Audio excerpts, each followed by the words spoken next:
কিয়ামতের মাঠে এই হিসাবের প্রথম হিসাব নেওয়া হবে সালাত। আসো, তোমার সালাত ঠিক আছে? হ্যাঁ, সালাত ঠিক আছে। তাহলে তার পরেরটা দেখ, সালাত ঠিক নাই, গেট আউট। পরে আর কি করেছে? লাখ কোটি টাকা দান করেছে, কি 70 বার হজ করেছে, কি 1000 বার হজ করেছে, কি কোরআন কয়বার খতম করেছে? নাথিং। কোনো কিছুই কাউন্টেড হবে না, গণনার মধ্যে আসবে না, যতক্ষণ পর্যন্ত না তার সালাত ঠিক আছে। প্রথম হিসাব হবে সালাতের। ফাইন সলোহাত সলোহা সায়র আমালিহি, ওয়াইন ফাসাদাত ফাসাদা সায়র আমালিহি। সালাত ঠিক আছে, সামনে আসো। সালাত বিষয়ে চতুর্থ গুরুত্বপূর্ণ পয়েন্ট, আমাদের দেশের সমাজের মানুষের সবচেয়ে ঘৃণিত, জঘন্য, ন্যাক্কারজনক স্বভাব হচ্ছে মানুষের গুনাহ দিয়ে মানুষের সালাতকে খোটা দেওয়া। আরে তো সুদখোরের নামাজ আদায় করে কি হবে? আরে তো বিড়িখোর নামাজ পড়ে কি করবে? আর বউই পর্দা করে না, দেখো না কত নামাজ আদায় করে, বাড়ি ঠিক করতে পারে না, আবার নামাজ আদায় করতে আসছে মসজিদে। আমাদের দেশের সবচেয়ে জঘন্য, ন্যাক্কারজনক, বর্বর, অসভ্য মানুষের স্বভাব হচ্ছে মানুষের সালাতকে তার গুনাহ দিয়ে খোটা দেওয়া, মানুষের সালাতকে তার অপরাধ দিয়ে খোটা দেওয়া, তার পাপ দিয়ে খোটা দেওয়া। হ্যাঁ, এ কথা ঠিক যে রাসূল সাল্লাল্লাহু আলাইহি ওয়াসাল্লাম বলেছেন, কেউ যদি মদ্যপান করে তার 40 দিন ইবাদত কবুল হবে না। হ্যাঁ, এ কথা ঠিক, যার ইনকাম হারাম তার ইবাদত আল্লাহ কবুল করেন না। রাসূল সাল্লাল্লাহু আলাইহি ওয়াসাল্লাম হাদিসে বলেছেন, মাতাআমুহু হারামুন, মাশরাবুহু হারামুন, মালবাসুহু হারামুন। ওর পানীয় হারাম, ওর খাদ্য হারাম, ওর জামা কাপড় হারাম। আর আল্লাহ তাইয়্যিব, পবিত্র, তিনি পবিত্র ব্যতীত অন্য কিছু গ্রহণ করেন না। এ কথা ঠিক। কিন্তু যে এখনই বিড়ি খেলো, ওকে বিড়ি খাওয়ার পরও সালাত আদায় করতে হবে। যে এখনই সুদের ব্যাংকে চাকরি করে, আর বাড়ি গাড়ি ধন সম্পদ টাকা পয়সা সবই সুদের টাকায় পরিপূর্ণ, ওরে এক ওয়াক্ত সালাত আল্লাহর দরবারে কবুল হবে না, তবুও ওকে সালাত আদায় করতে হবে। ওই যে পুলিশ এখনই টেবিলের নিচ দিয়ে লাখ টাকা ঘুষ নিল, আর ওই ঘুষের টাকা হারাম, কিন্তু ঘুষ খাইয়ে উঠে ওকে সালাত আদায় করতে হবে। অবৈধ সম্পর্ককারী পতিতলায় গেছে জেনা করতে, জেনা করে পতিতলায় থেকে বের হলো, নামাজের সময় হয়েছে, ওকে নামাজ আদায় করতেই হবে, নাহলে ওকে পিটিয়ে নামাজ আদায় করানো হবে। কি জন্য? বিড়ি খাওয়ার পরও কি জন্য সালাত আদায় করতে হবে? বিড়ি খেলে তো 40 বছর আল্লাহ 40 দিন আল্লাহর কাছে ইবাদত কবুল হয় না। ওর তো সবই টাকা সুদের আর ঘুষের, ওর তো ইবাদতই কবুল হবে না আল্লাহর কাছে, কেন তাকে সালাত আদায় করতে হবে? ইবনুল কাইয়িম রাহিমাহুল্লাহ বলছেন, যে ব্যক্তি হারাম ইনকাম বা হারাম জিনিস পান করে বা খায়, তার ইবাদত আল্লাহর দরবারে কবুল হবে না। এর অর্থ হচ্ছে ও সালাতের কোনো নেকি পাবে না। সালাতের অসংখ্য অগণিত ফজিলত আছে, আপনারা বহু আলেম ওলামা বক্তার মুখে শুনেছেন। আমি আজকে একটু আপনাকে সালাত সম্পর্কে অন্যভাবে আপনার মাথায় চিন্তা দিতে এসেছি, এই জন্য সচরাচর গতিতে আলোচনা করছি না। তো সালাতের অসংখ্য অগণিত ফজিলত আছে। ও যে মদ্যপান করে আসলো, বিড়ি খেয়ে আসলো, সুদের টাকা খায়, ঘুষের টাকা খায়, ওর সালাতেরও কোনো নেকি পাবে না, কোনো ফজিলত পাবে না। কিন্তু সালাত ছেড়ে দিলে যে গুনাহ হতো, ওই গুনাহ থেকে বেঁচে যাবে। সালাত ছেড়ে দেওয়ার গুনাহ, আল্লাহর আদেশ লঙ্ঘন করা, আল্লাহর নিষেধ লঙ্ঘনের চাইতে বড়। আল্লাহর আদেশ অমান্য করা আল্লাহর নিষেধাজ্ঞা লঙ্ঘনের চাইতে বড়। আমি তোমাকে বললাম যে আব্বু তুমি এখানে খেলিও না, তারপরেও খেলতে গেল, এটা যত বড় গুনাহ। আমি বললাম, এই তুমি 5 মিনিটের মধ্যে এখানে আসো, তো ও 5 মিনিটের মধ্যে এখানে আসলো না, মানে আসলোই না, আমার কথা শুনলো না, এইটা ওই নিষেধাজ্ঞার চাইতে বড় গুনাহ। আমি বলেছি সুদ খায়ও না, ও সুদ খেয়েছে। আমি বলেছি নামাজ পড়, ও নামাজ পড়েনি। সুদ খাওয়ার গুনাহের চাইতে সালাত ছেড়ে দেওয়ার গুনাহ বড়। আমি বলেছি গান শুনিস না, ও গান শুনেছে। আমি ওকে বলেছি নামাজ পড়, ও নামাজ পড়েনি। গান শোনার গুনাহের চাইতে সালাত ছেড়ে দেওয়ার গুনাহ 100 গুণে বড়। ঘুষ খাওয়ার গুনাহের চাইতে সালাত ছেড়ে দেওয়ার গুনাহ 100 গুণে বড়। আল্লাহর সাথে শিরিক করার পরে পৃথিবীতে সবচেয়ে বড় গুনাহগুলোর একটা বড় গুনাহ হচ্ছে সালাত পরিত্যাগ করা, 5 ওয়াক্ত সালাত পরিত্যাগ করা। ইবনুল কাইয়িম বলছেন ও বিড়ি খেয়েছে, ওকে তাও সালাত আদায় করতে হবে, না হলে সালাত ছেড়ে দেওয়ার গুনাহ আর বিড়ি খাওয়ার গুনাহের চাইতে বড়। তবে সালাত আদায় করলে ও কোনো নেকি পাবে না, ও কোনো ফজিলত পাবে না। কেন? ও হারাম জিনিস খেয়েছে, 40 দিনের ইবাদত কবুল হবে না। ও এখনই পতিতালয় থেকে বের হয়ে আসলো, তবুও ওকে সালাত আদায় করতে হবে। ও এক্ষুনি ঘুষ খেয়ে আসলো, তবুও ওকে সালাত আদায় করতে হবে। ও এক্ষুনি জুয়া খেলে আসলো, তবুও ওকে সালাত আদায় করতে হবে। ওর বাড়িতে কেউ পর্দা করে না, তবুও ওকে সালাত আদায় করতে হবে। দুনিয়াতে কেউ কাউকে কারো গুনাহের জন্য সালাতকে ছোট করতে পারবে না। সালাত আদায় করতে বাধ্য, পিটিয়ে সালাত আদায় করানো হবে। যত বড় গুনাহগার হোক, যত বড় গুনাহগার হোক, যতক্ষণ মুসলমান আছে ততক্ষণ সালাত আদায় করতে হবে। গুনাহের কারণে সালাত ছাড়তে পাবে না। ইন্নাস সালাতা তানহা আনিল ফাহশাই ওয়াল মুনকার। কি জন্য সালাত আদায় করতে হবে? মানুষ পৃথিবীতে যত গুনাহের সাথে সম্পৃক্ত থাকে, গুনাহ করার পরেও কেন সালাত আদায় করতে হবে? মানুষ পৃথিবীতে যত গুনাহের সাথে সম্পৃক্ত থাকে তার মূল কারণ হচ্ছে মনের উপর কন্ট্রোল ক্ষমতা নাই। মনের উপর কি নাই? কন্ট্রোল ক্ষমতা নাই। রাসূল সাল্লাল্লাহু আলাইহি ওয়াসাল্লাম বলেছে, হুজিবাতিন নার বিশাহওয়াত, জাহান্নামকে ঘিরা আছে মনের চাহিদা দিয়ে, মনের চাওয়া দিয়ে। তো মনের চাওয়ার কাছে মানুষ এত দুর্বল যে মানুষ জাহান্নামে চলে যাবে ভয়ঙ্কর আগুন হওয়ার পরও। জিবরাইলের লম্বা হাদিস আলাইহিস সালাতু ওয়াস সালাম।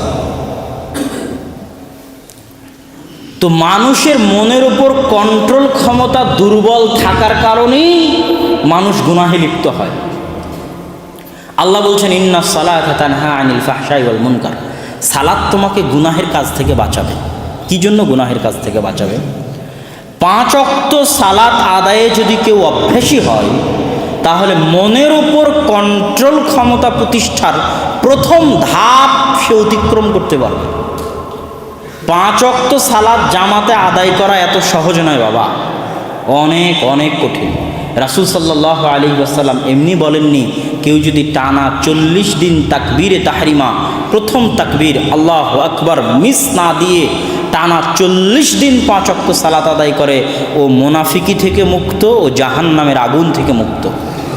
কিন্তু এই ফজিলত পাওয়া তো সহজ না। আপনি শুরু করে দেখেন, 2 দিনের পরে 3 দিনের দিন মিস করবেন, 3 দিনের পরে 4 দিনের দিন মিস করবেন, 10 দিন টানা আদায় করছেন, 15 দিনের দিন মিস করবেন। মনের ওপর এইরকম কন্ট্রোল ক্ষমতা প্রতিষ্ঠা করা যে 5 ওয়াক্ত সালাতে নিয়মিত জামাতে সালাতে উপস্থিত হতে পারবে, যে পারে, ওর মনের উপর কন্ট্রোল ক্ষমতা প্রতিষ্ঠার প্রথম ধাপ অতিক্রম করে ফেলেছে। এই জন্য বলা আছে, ইন্নাস সালাতা তানহা আনিল ফাহশাই ওয়াল মুনকার। এই জন্য সালাত ছাড়া যাবে না, সালাত ধরে রাখতেই হবে। যত বড় গুনাহগার হন, আপনাকে মাথায় এটা ইনস্টল করে নিতে হবে, সালাত ছাড়বো না। সালাতের উপর কন্ট্রোল ক্ষমতা আপনার যত প্রতিষ্ঠিত হবে, আপনার মনের উপর নিয়ন্ত্রণ তত প্রতিষ্ঠিত হবে। আর মনের উপর নিয়ন্ত্রণ প্রতিষ্ঠার শেষ ধাপ, শেষ ধাপ, যার উপরে আর কোনো ধাপ নাই যেটা অতিক্রম করা যায়, সেটা হচ্ছে তাহাজ্জুদের সালাত নিয়মিত আদায়ে অভ্যাসী হওয়া। যারা তাহাজ্জুদের সালাত নিয়মিত আদায়ে অভ্যাসী, তারা মনের উপর কন্ট্রোল ক্ষমতা প্রতিষ্ঠার শেষ ধাপে পৌঁছে গেছে। এদের গুনাহ এমনিতেই কম হবে, যেহেতু এদের মনের উপর কন্ট্রোল ক্ষমতা এরা প্রতিষ্ঠা করতে পেরেছে। এই জন্য যত বড় গুনাহগার হন, সালাত পরিত্যাগ করা যাবে না। সালাত আপনাকে গুনাহ থেকে বাঁচাবে। সালাত আদায়ের অভ্যাস আপনাকে একদিন ওই গুনাহ পরিত্যাগ করতে সহযোগিতা করবে। কিন্তু সালাত ছেড়ে দিলে আপনি কোন রাস্তায় উল্টে পড়ে মরে থাকবেন, এটাও আল্লাহ সুবহানাহু ওয়া তাআলা পরোয়া করবে না। সালাতের বিষয়ে সূক্ষ্ম 5ম পয়েন্ট, সালাতের জন্য যত শর্ত আল্লাহ সুবহানাহু ওয়া তাআলা দিয়েছেন, পৃথিবীতে আর কোনো ইবাদতের জন্য আল্লাহ সুবহানাহু ওয়া তাআলা এত শর্ত দেননি। সিয়াম পালন করার জন্য ওযু করে সাহরি খেতে হবে, এরকম কোনো বিধান নাই। যাকাত দেওয়ার জন্য মসজিদ বানাতে হবে, মসজিদে জমা হতে হবে, কিবলামুখী হতে হবে, এরকম কোনো বিধান নাই। সালাতই একমাত্র ইবাদাহ, যা প্রতিষ্ঠা করার জন্য অগণিত অসংখ্য শর্ত আছে।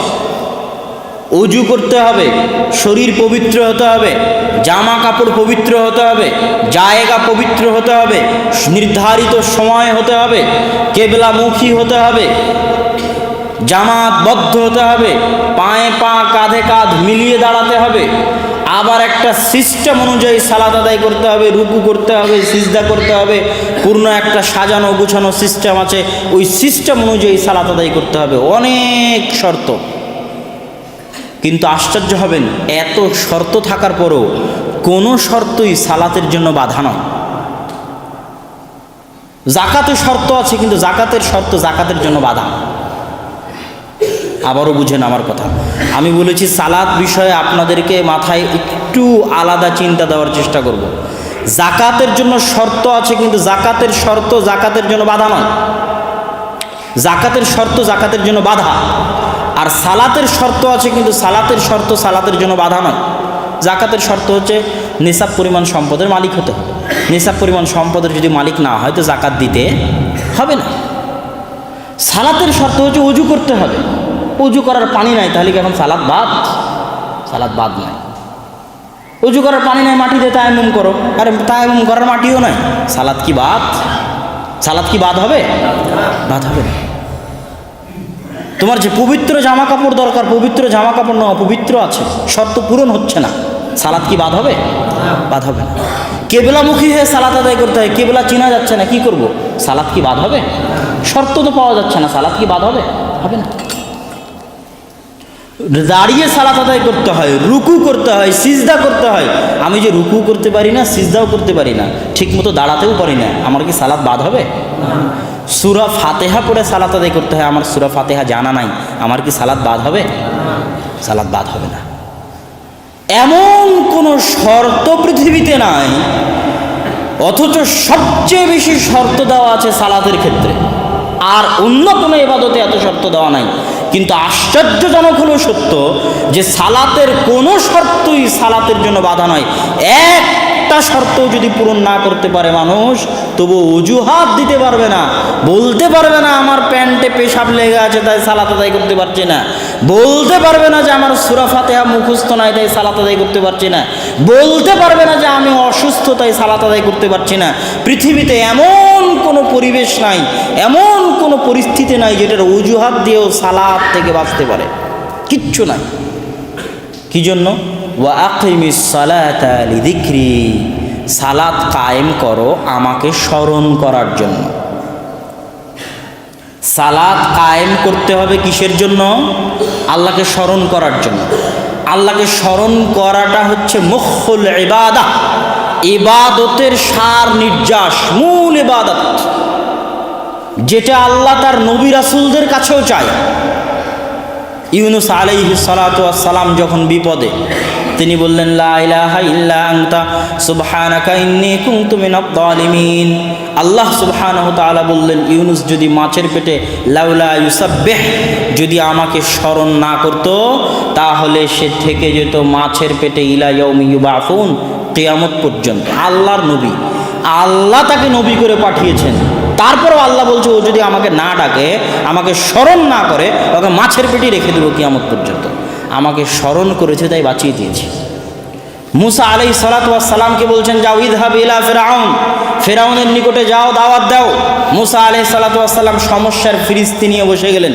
আল্লাহ, আমার জিহ্বা ঠিক নাই, সঠিকভাবে কথা বলতে পারি না, আমার সাথে পরামর্শ করার জন্য আমার ভাইকে দেন যাতে আমার বাহু শক্ত হয়, আমি যাতে ভয় না পাই। আল্লাহ সুবহানাহু ওয়া তাআলা মুসা আলাইহিস সালামের সব শর্ত দাবি দেওয়া পূরণ করে দিলেন, জিহ্বা ঠিক করে দিলেন, ভাইকে নবী করে দিলেন, হাতের লাঠি দিলেন মুজিজা স্বরূপ, হাত বগলের নিচে ঢুকালে সেই মুজিজাও দিয়ে দিলেন, হাত চকচক জল জল জল জল করে, আর লাঠি ছেড়ে দিলে যা ইচ্ছা তাই হয়ে যেতে পারে। অনেক মুজিজা দিয়ে সব দাবি দেওয়া পূরণ করে দিয়ে এবার আল্লাহ সুবহানাহু ওয়া তাআলা মুসা আলাইহিস সালামকে পাঠাচ্ছেন। এখন মুসা আলাইহিস সালাম মনে করতে পারে হাতে লাঠি আছে, মুজিজা আছে, ভাই আছে, কণ্ঠ ঠিক, তাহলে তো আর আমার কিছুর দরকার নাই। আল্লাহ সুবহানাহু ওয়া তাআলা ওয়ালা আতানিয়া ফি যিকরি, সব দিয়েছি, কিন্তু তারপরে যদি আমাকে না ডাকো কোনো কাজ হবে না। আমাকে ডাকতে ভুলিও না, আমাকে ডাকতে ভুলে গেলে সব উল্টিয়ে যাবে, সব পরিবর্তন হয়ে যাবে, কিছু থাকবে না। তো তো মুখুল ইবাদাতের সারমর্ম হচ্ছে আল্লাহকে স্মরণ করতে হবে, আল্লাহকে ডাকতে হবে। ওমা খালাকতুল জিন্না ওয়াল ইনসা ইল্লা লিয়াবুদুন, মানুষ এবং জিনকে সৃষ্টি করা হয়েছে ইবাদতের জন্য। আর এই ইবাদতের 1 নাম্বার টপ লেভেলের পয়েন্ট হচ্ছে আল্লাহকে স্মরণ করা। আর আল্লাহকে স্মরণ করানোর জন্যই দেওয়া হয়েছে সালাত। আর আল্লাহকে স্মরণ করার জন্য ওযু করা জরুরি নয়, আল্লাহকে ডাকার জন্য পবিত্র হওয়া জরুরি নয়, আল্লাহকে ডাকার জন্য স্মরণ করার জন্য রুকু দেওয়া জরুরি নয়, আল্লাহকে স্মরণ করার জন্য সিজদা দেওয়া জরুরি নয়, আল্লাহকে স্মরণ করার জন্য কিবলামুখী হওয়া জরুরি নয়, আল্লাহকে স্মরণ করার জন্য মসজিদে আসা জরুরি নয়, আল্লাহকে স্মরণ করার জন্য জামাতবদ্ধ হওয়া জরুরি নয়। পৃথিবীর যে কোনো প্রান্তে, যে কোনো পরিস্থিতিতে, যে কোনো অবস্থায়, যতক্ষণ মানুষের জ্ঞান আছে, যতক্ষণ মানুষের হুঁশ আছে, ততক্ষণ পৃথিবীর যে কোনো পরিস্থিতিতে, যে কোনো অবস্থায়, দিনে রাতে 24 ঘন্টায় 5 বার আল্লাহকে স্মরণ করতে মানুষ বাধ্য। এই জন্য সব শর্ত মওকুফ পূরণ না করতে পারলে তবুও ডাকতে হবে। ডাকার জন্য তো কিছু লাগে না। অসুস্থ মানুষ সিজদা দিতে পারে না, রুকু করতে পারে না, বিছানায় পড়ে আছে, হুঁশ ঠিক আছে, আল্লাহকে ডাকবে। সূরা ফাতিহা মুখস্থ নাই, যা যেটা ভালো লাগে, আল্লাহু আকবার, আলহামদুলিল্লাহ, লা ইলাহা ইল্লাল্লাহ, এগুলো পড়ে আল্লাহ সুবহানাহু ওয়া তাআলাকে ডাকবে। কিন্তু সালাত ছাড়তে পারবে না। সালাত ছেড়ে দেওয়া মানে আল্লাহ সুবহানাহু ওয়া তাআলার সাথে সম্পর্ক ছিন্ন করে দেওয়া। আর যে ব্যক্তি আল্লাহর সাথে সম্পর্ক ছিন্ন করে দিল, পৃথিবীতে ওর চাইতে বড় ইয়তীম আর নাই। কোন ভাগাড়ে পড়েও মারা যাবে আল্লাহ সুবহানাহু ওয়া তাআলা পরোয়া করবেন না। কারো বাপ আছে, কারো বাপ নাই, ও যত বড় ইয়তীম, তার চেয়ে বড় ইয়তীম যার সাথে আল্লাহর সম্পর্ক নাই। ইসআল নাফসাক, আপনার আত্মাকে জিজ্ঞেস করেন আপনার সাথে আল্লাহর সম্পর্ক আছে কিনা, আপনার সাথে আপনার প্রতিপালকের সম্পর্ক আছে কিনা। না সম্পর্ক আপনি ছিন্ন করে ফেলেছেন। আপনার এই শরীর দুনিয়াতে সৃষ্টি হতে পারে, কিন্তু আপনার এই আত্মা দুনিয়াতে সৃষ্টি হয়নি। আত্মা ফেরেশতা ফুঁকে দিয়ে গেছে মায়ের পেটে। এই আত্মা ফেরেশতা নিয়ে যাবে যেই দিন আপনি মারা যাবেন। আত্মা ফেরেশতা দিয়ে গেছে, আত্মা ফেরেশতা নিয়ে যাবে। আর এই আত্মার সাথে আল্লাহর সম্পর্ক আছে। কিন্তু আপনি দুনিয়াতে আত্মা আসার পর শয়তানের প্ররোচনায় পড়ে সব কিছু দিয়ে আত্মাকে ভুলিয়ে রেখেছেন আল্লাহ সুবহানাহু ওয়া তাআলা থেকে। আলহাকুমুত তাকাসুর হাত্তা যুরতুমুল মাকাবির, দুনিয়াবি খেলতামাশা আপনাকে আল্লাহর স্মরণ থেকে ভুলিয়ে রেখেছে। এই জন্য সালাতের মূল জিনিস হচ্ছে আল্লাহকে স্মরণ করা। অতএব দিনে রাতে 24 ঘন্টায় যে কোনো মূল্যে আমি এবং আপনি আল্লাহ সুবহানাহু ওয়া তাআলাকে স্মরণ করতে বাধ্য। সালাতের গুরুত্ব বুঝার জন্য মসজিদের গুরুত্ব বুঝা যথেষ্ট। যে একমাত্র মসজিদ তৈরি করা হয়েছে সালাত কায়েমের জন্য, সালাত প্রতিষ্ঠা করার জন্য। মসজিদের গুরুত্ব কীরকম? পৃথিবীতে প্রতিষ্ঠিত প্রথম মসজিদ হচ্ছে মক্কায়। ইন্না আউওয়ালা বাইতুন উযিআ লিন-নাস বিবাক্কা, পৃথিবীর বুকে প্রথম প্রতিষ্ঠিত মসজিদ হচ্ছে মক্কায়। ওয়াইয ইয়ারফাউ ইব্রাহিমুল কাওয়াইদা মিনাল বাইতি ওয়া ইসমাঈল, যখন ইব্রাহিম এবং ইসমাঈল বাপ বেটা মিলে আল্লাহর ঘর তৈরি করলো, তাদের ঘর তৈরি হওয়া সম্পূর্ণ হলে আল্লাহ সুবহানাহু ওয়া তাআলা বললেন ওয়া তাহহির বাইতিয়া লিত-তাইফিন, হে ইব্রাহিম, হে ইসমাঈল, কাবা ঘর তৈরি করেছো, এখন কাবা ঘরে মানুষ তওয়াফ করতে আসবে, রুকু করতে আসবে, সিজদা করতে আসবে। এই রুকুকারী, সিজদাকারী, তওয়াফকারীদের জন্য কাবা ঘর পরিষ্কার রাখা, সাফ রাখা, মুছা, ঝাড়ু দেওয়া তোমার আর তোমার ছেলে ইসমাঈলের দায়িত্ব। কোরআনে আল্লাহর আদেশ। কাবা ঘর পরিষ্কার করবে, ঝাড়ু দিবে, মুছবে মানুষের রেখে যাওয়া ময়লা ইব্রাহিম আর তার সন্তানেরা। এই জন্যই তো রাসূল সাল্লাল্লাহু আলাইহি ওয়াসাল্লামের দাদা আব্দুল মুত্তালিব কাবা ঘরের খাদেম ছিলেন। আব্দুল বংশধর, ইসমাঈলের বংশধর।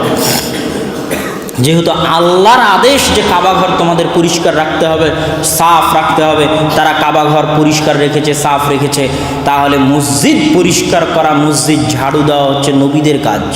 পৃথিবীর শ্রেষ্ঠ নবীদের একজন ইব্রাহিম আলাইহিস সালাতু ওয়াস সালাম, তার আর তার পরিবারের কাজ হচ্ছে মসজিদ পরিষ্কার করা। মসজিদ আল্লাহর ইবাদত হয়, আল্লাহর সালাত প্রতিষ্ঠিত হয়। পৃথিবীর শ্রেষ্ঠ নবীদের একজন ঈসা আলাইহিস সালাতু ওয়াস সালাম, তার মা মারিয়াম আলাইহাস সালাতু ওয়াস সালাম, যার পবিত্রতার সাক্ষ্য আল্লাহ সুবহানাহু ওয়া তাআলা পবিত্র কোরআনে দিয়েছেন। এইরকম মহিয়সী পৃথিবীর শ্রেষ্ঠ নারীদের একজন নারী, মহিয়সী নারী মারিয়াম আলাইহিস সালাতু ওয়াস সালাম। তার বিষয়ে আল্লাহ পবিত্র কোরআনে বলছেন, ওয়াইদ ক্বালাত ইমরাতু ইমরান রব্বি ইন্নী নাযারতু লাকা মা ফি বাতনি মুহাররারা। যখন ইমরানের স্ত্রী বলল, আল্লাহ আমার পেটে যা আছে তোমার রাস্তায় ওয়াকফ করে দিলাম, মানত করে দিলাম, তোমার রাস্তায় ফি সাবিলিল্লাহ দিয়ে দিলাম। ফালাম্মা ওয়াদাআতহা ক্বালাত রব্বি ইন্নী ওয়াদাতুহা উনসা। কিন্তু যখন সন্তান প্রসব করলো তখন মারিয়াম বলছে, তখন ইমরানের স্ত্রী বলছে, হে আল্লাহ আমি তো মেয়ে সন্তান প্রসব করেছি, আল্লাহর রাস্তায় দিতে চেয়েছিলাম, কিভাবে দিব? আল্লাহ দেওয়ার ব্যবস্থা করে দিলেন, খালুকে দায়িত্ব দিয়ে দিলেন। আল্লাহর রাস্তায় দেওয়া মানে ফিলিস্তিনের বাইতুল মুকাদ্দাস মসজিদ ঝাড়ু দেওয়া, পরিষ্কার করা, সাফ রাখা, মুছা হচ্ছে পৃথিবীর মহিয়সী নারী, যার পবিত্রতার বর্ণনা আল্লাহ সুবহানাহু ওয়া তাআলা কোরআনে দিয়েছে। পৃথিবীর শ্রেষ্ঠতম নবী, শ্রেষ্ঠ নবীদের একজন নবী ঈসা আলাইহিস সালাতু ওয়াস সালামের মা মারিয়াম আলাইহিস সালাতু ওয়াস সালামের কাজ ছিল মসজিদের খেদমত করা। চেয়ারম্যান সাহেব এসে খাদেমকে ধমক দেবে, মসজিদের এটা ঠিক নাই কেন, এটা সাফ নাই কেন? চেয়ারম্যানের নিজেরও দায়িত্ব মসজিদ পরিষ্কার করা। মসজিদ হচ্ছে আল্লাহ সুবহানাহু ওয়া তাআলার সালাত ইবাদতের জায়গা। এটা দিয়ে কি বুঝাতে চাইলাম? মসজিদের ফজিলতের সাথে সালাতের ফজিলত সম্পৃক্ত। কঠিন কিয়ামতের মাঠে যেই দিন আল্লাহ সুবহানাহু ওয়া তাআলার ছায়া ব্যতীত কোনো ছায়া থাকবে না, বিশেষ ছায়া ব্যতীত কোনো ছায়া থাকবে না, সেই দিন 7 শ্রেণীর মানুষকে আল্লাহর ছায়ার নিচে আশ্রয় দেওয়া হবে। তার এক শ্রেণী হচ্ছে কালবুহু মুআল্লাক বিল মসজিদ, যার অন্তর বাধা আছে মসজিদের সাথে। এক ওয়াক্ত সালাত শেষ হলে আর এক ওয়াক্তের জন্য অপেক্ষা করে, আর এক ওয়াক্ত শেষ হলে আর এক ওয়াক্তের জন্য অপেক্ষা করে। এরকম যার অন্তর বাধা আছে মসজিদের সাথে, সেই ব্যক্তি যার অন্তর বাধা আছে মসজিদের সাথে, সে আল্লাহ সুবহানাহু ওয়া তাআলার বিশেষ ছায়া পাবে। তাহলে সম্মানিত উপস্থিতি, মসজিদের গুরুত্ব, সালাতের গুরুত্ব একটা আরেকটার সাথে ওতপ্রোতভাবে জড়িত। সালাত সম্পর্কে শেষ পয়েন্ট, সালাত শব্দের অর্থ হচ্ছে দোয়া, দোয়া করা। সালাত শব্দের অর্থ কি? আর দোয়া, দোয়া করা। আসমানের নিচে জমিনের উপরে আল্লাহর নিকটে দোয়া করার, আল্লাহর নিকটে চাওয়ার সালাতের চাইতে বড় কোনো মাধ্যম পৃথিবীতে নাই। আসমানের নিচে জমিনের উপরে আল্লাহর কাছে কিছু চাওয়ার, আল্লাহর নিকটে দোয়া করার বড় কোনো মাধ্যম সালাতের উপরে নাই। সালাতের চাইতে বড় কোনো মাধ্যম আসমানের নিচে জমিনের উপরে আল্লাহর কাছে চাওয়ার নাই। বৃষ্টি হয় না, বৃষ্টি চাইতে হবে আল্লাহর কাছে। রাসূল সাল্লাল্লাহু আলাইহি ওয়াসাল্লাম মসজিদে সবাইকে নিয়ে একসাথে হাত তুলে দোয়া করে আল্লাহর কাছে বৃষ্টি চাইতে পারতেন। রাসূল সাল্লাল্লাহু আলাইহি ওয়াসাল্লাম মসজিদ থেকে বের হয়ে খোলা মাঠে গিয়ে সালাত কায়েম করলেন বৃষ্টি চাওয়ার জন্য। বৃষ্টি চাইবেন তাই সালাত আদায় করলেন, সালাতুল ইস্তিসকা। সূর্যগ্রহণ, চন্দ্রগ্রহণ লেগে গেছে, বিপদ। সাহাবী বলছে, আমি সূর্য চন্দ্রগ্রহণ দেখে দৌড় দিলাম, দেখি এই বিপদ থেকে বাঁচার জন্য আল্লাহ রাসূল কি করেন। গিয়ে দেখি মসজিদে নববীতে আল্লাহ রাসূল সালাতে দাঁড়িয়ে গেছেন। সব সাহাবী মিলে একসাথে হাত তুলে দোয়া করলে যথেষ্ট ছিল বিপদ থেকে বাঁচার জন্য। আল্লাহ রাসূল বিপদ থেকে বাঁচার জন্য সালাত কায়েম করলেন, সালাতুল কুসুফ, সালাতুল খুসুফ, সূর্যগ্রহণের সালাত, চন্দ্রগ্রহণের সালাত। মৃত ব্যক্তি মারা গেছে, লাশ, ওই মৃত ব্যক্তির জন্য দোয়া করতে হবে আল্লাহর দরবারে। রাসূল সাল্লাল্লাহু আলাইহি ওয়াসাল্লাম জানেন তার জন্য দোয়া চাইতে হবে। শুধু আমি এবং আপনি জানি তা নয়, রাসূল সাল্লাল্লাহু আলাইহি ওয়াসাল্লাম জানেন এই মৃত ব্যক্তির জন্য দোয়া চাইতে হবে। তিনি সাহাবীদের নিয়ে লাশকে সামনে রেখে একসাথে হাত তুলে দোয়া করে মাটিতে পুঁতে দিলেই পারতেন। তা না করে রাসূল সাল্লাল্লাহু আলাইহি ওয়াসাল্লাম সালাত কায়েম করলেন ওই মৃত ব্যক্তির জন্য দোয়া চাওয়ার জন্য। ওই মৃত ব্যক্তির জন্য দোয়া কামনার লক্ষ্যে রাসূল সাল্লাল্লাহু আলাইহি ওয়াসাল্লাম সালাত কায়েম করলেন, নাম হচ্ছে সালাতুল জানাজা। রাসূল সাল্লাল্লাহু আলাইহি ওয়াসাল্লাম পুরো ইসলামে যে কোনো অবস্থায়, যে কোনো পরিস্থিতিতে চাওয়ার জন্য সালাতের বিধান দিয়ে দিয়েছেন। একটা হচ্ছে সালাতুল হাজা, তারপরে হচ্ছে আপনি ইস্তেখার করতে চান, যে ইস্তেখারা করতে চান যে কোন সিদ্ধান্ত নেবেন কি নেবেন না, সেটার জন্য রাসূল সাল্লাল্লাহু আলাইহি ওয়াসাল্লাম সালাতের বিধান করেছে। এরকম অগণিত অসংখ্য বিধান আছে যেখানে আল্লাহর কাছে চাওয়ার জন্য সালাত দেওয়া হয়েছে। এই জন্য যে আল্লাহর কাছে চাওয়ার পৃথিবীতে সবচেয়ে বড় মাধ্যম কি বলেন তো? সালাত। ইয়া আইয়ুহাল্লাযীনা আমানুস্তাঈনু বিস-সাবরি ওয়াস-সালাহ, হে ঈমানদারগণ, হে মুমিনগণ, আল্লাহর কাছে চাও, আল্লাহর কাছে দোয়া করো, আল্লাহর কাছে প্রার্থনা করো, বিস-সালাত, সালাত দিয়ে। হে মুমিনগণ, হে ঈমানদারগণ, ইস্তাঈনু, আল্লাহর কাছে চাও, আল্লাহর কাছে প্রার্থনা করো, আল্লাহর কাছে দোয়া করো, বিস-সালাত, সালাত দিয়ে। সালাত দিয়ে দোয়া করো, সালাত দিয়ে চাও। আল্লাহর আদেশ পবিত্র কোরআনে। ইব্রাহিম আলাইহিস সালাতু ওয়াস সালাম তার স্ত্রী সারা আলাইহিস সালাতু ওয়াস সালামকে নিয়ে যাচ্ছেন ফিলিস্তিন থেকে মিশরে খাদ্য সংগ্রহের উদ্দেশ্যে। জালিম বাদশাহ সুন্দরী মেয়েদের দেখলে তার সাথে খারাপ ব্যবহার করে। সেটা থেকে বাঁচার জন্য স্বামী স্ত্রী মিলে ভাই বোন পরিচয় দিলেন, রক্ষা হলো না। স্ত্রী এখন বাদশার দরবারে, বিপদ। একজন মহিয়সী পবিত্র নারীর কাছে তার ইজ্জত, তার আব্রু, তার সম্মান পৃথিবীর সবচেয়ে মূল্যবান জিনিস। একজন বিপদগ্রস্ত নারী, তাকে সাহায্য করার কেউ নাই, তাকে সহযোগিতা করার কেউ নাই। সে সাহায্য চাচ্ছে তার সৃষ্টিকর্তার কাছে, তার ইজ্জত এবং আব্রু হেফাজতের জন্য সাহায্য চাইবে। তিনি কি করলেন? সাহায্য চাওয়ার জন্য সালাতে দাঁড়িয়ে গেলেন। কি করলেন? সালাতে দাঁড়িয়ে গেলেন। রাসূল সাল্লাল্লাহু আলাইহি ওয়াসাল্লামের জীবনে যে কোনো বিপদ আপদ, যেটাই রাসূল সাল্লাল্লাহু আলাইহি ওয়াসাল্লামের নিকট আসুক না কেন, বিপদ আসা মাত্র, বিপদের সংবাদ শোনা মাত্র রাসূল সাল্লাল্লাহু আলাইহি ওয়াসাল্লাম বাদারা ইলা সালাহ, সালাতে দাঁড়িয়ে যেতেন। তাহলে পৃথিবীতে আসমানের নিচে জমিনের উপরে আল্লাহর নিকটে চাওয়ার এবং দোয়া করার সালাতের চাইতে কোনো বড় মাধ্যম নাই। তার অসংখ্য অগণিত প্রমাণ কোরআন এবং হাদিসে আছে। এখন 5 ওয়াক্ত সালাত যখন আমি শুরু করলাম আল্লাহু আকবার বলে, তখন আমি কি শুরু করলাম বলেন তো? দোয়া শুরু করলাম। কি শুরু করলাম? দোয়া শুরু করলাম। আর আসসালামু আলাইকুম বলে যখন সালাত শেষ করলাম, তখন কি শেষ করলাম? দোয়া শেষ করলাম। এখন কেউ যদি বলে যে ইমাম সাহেব দোয়া করালেন না, তাহলে আমার পক্ষ থেকে তাকে বলে দিবেন যে তাকে আরো 100 বছর পড়তে হবে এটা জানার জন্য যে সালাত কাকে বলে। সালাত কাকে বলে এটা জানার জন্য 100 বছর পড়তে হবে। ও সালাত কাকে বলে এটা জানে না, তাই বলছে ইমাম সাহেব দোয়া করালো না। জানাজার সালাত শেষ হয়ে গিয়ে কাফন দাফন হয়ে গেল, বলছে মাওলানা হুজুর সাহেব দোয়া করালেন না, ওকে আরো 100 বছর পড়তে হবে সালাত কাকে বলে এটা জানানোর জন্য। আরে দোয়া করার জন্যই তো রাসূল সাল্লাল্লাহু আলাইহি ওয়াসাল্লাম জানাজার সালাত কায়েম করলেন।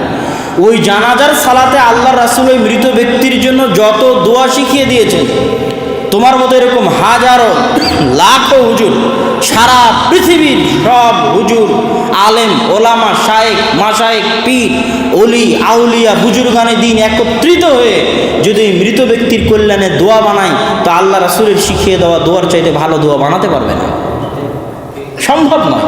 কিন্তু দুঃখজনক হলো ওর তো জানাজার সালাতের দোয়া মুখস্থ নাই, যে পড়ে দেখবে, জেনে দেখবে। সম্মানিত উপস্থিতি, তাহলে সালাতের বিষয়ে এই সংক্ষিপ্ত গুরুত্বপূর্ণ আলোচনায় আপনাদেরকে যে কয়েকটা জিনিস বোঝানোর চেষ্টা করলাম, তার সারমর্ম বলে আদর্শ পরিবারের উপর 2-1টা বাক্য বলে আলোচনার শেষে চলে যাব। 1 নাম্বার, পৃথিবীতে আল্লাহর শাসন ক্ষমতা, দাপট, পাওয়ার দেখানোর ইবাদত হচ্ছে সালাত আর যাকাত। না দিলে পিটিয়ে আদায় করানো হবে, না করলে পিটিয়ে আদায় করানো হবে, না করলে হত্যা করা হবে। এর বিধান আছে ইসলামে। 2, আল্লাহ সুবহানাহু তাআলার নিকটে আল্লাহ সুবহানাহু তাআলাকে স্মরণ করার জন্য সালাত আদায় করতে হয়। আর যেহেতু আল্লাহ সুবহানাহু তাআলাকে স্মরণ করার জন্য কোনো কিছুই বাধা নয়, এই জন্য দুনিয়াতে যত শর্ত সারায় থাকুক না কেন সালাত আদায়ের জন্য কোনো শর্তই সালাতের জন্য বাধা নয়। একটা শর্ত পূরণ না করতে পারলে সালাত আদায় করতে হবে। একটা শর্ত পূরণ না করতে পারলে সালাত আদায় করতে হবে। গুনাহের কারণে সালাতকে খাটো করা যাবে না, গুনাহ থেকে বাঁচার জন্যই সালাত আদায় করতে হবে। সালাতের মাধ্যমে মনের উপর কন্ট্রোল ক্ষমতা প্রতিষ্ঠিত হবে। আর পৃথিবীর সব অপরাধের চাইতে বড় অপরাধ হচ্ছে সালাত ছেড়ে দেওয়ার অপরাধ। পৃথিবীর সব গুনাহের চাইতে বড় গুনাহ হচ্ছে সালাত ছেড়ে দেওয়ার গুনাহ। কিয়ামতের মাঠে হিসাব হবে সর্বপ্রথম সালাতের। সালাত ঠিক আছে, বাকিগুলো ঠিক আছে, সালাত ঠিক নাই, বাকিগুলো ঠিক নাই। পৃথিবীতে আসমানের নিচে জমিনের উপরে আল্লাহ সুবহানাহু ওয়া তাআলার নিকটে চাওয়ার সবচেয়ে বড় মাধ্যম হচ্ছে সালাত। সালাত দিয়েই আল্লাহর নিকটে দোয়া করতে হবে। অভ্যাসী হন।